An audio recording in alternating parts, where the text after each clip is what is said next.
এখানে যে দেখতেছেন এটা হচ্ছে যে 150 kVA জেনারেটরের কন্ট্রোলার।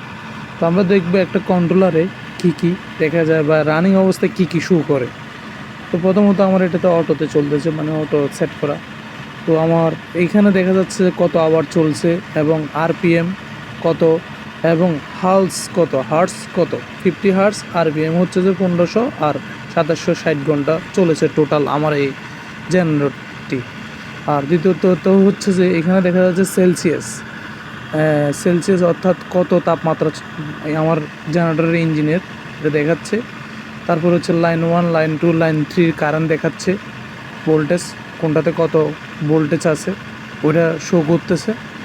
তারপর হচ্ছে যে সেমভাবে আবার লাইন 3, লাইন 4 এভাবে করে 440 লাইন দেখাচ্ছে এবং তারপর হচ্ছে অ্যাম্পেয়ার, কোন লাইনে কত অ্যাম্পেয়ার কারেন্ট আছে এটাও শো করতেছে।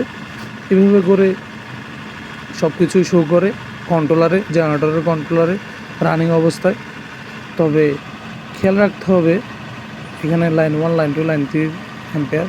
তবে খেয়াল রাখতে হবে সেলসিয়াস জেনারেটর রানিং অবস্থায় সেলসিয়াস যেন 100-র উপরে বা 100-র নিচে থাকে, 100-এর নিচে থাকে।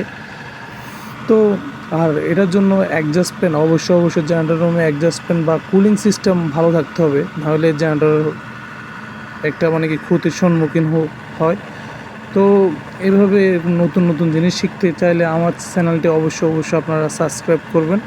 তো আমি সামনের ভিডিওতে দেখাবো জেনারেটরের বিভিন্ন পার্টস এবং পার্টসগুলোর কোনটা কী কাজ করে, তারপর দেখাবো চেকিং সিস্টেম।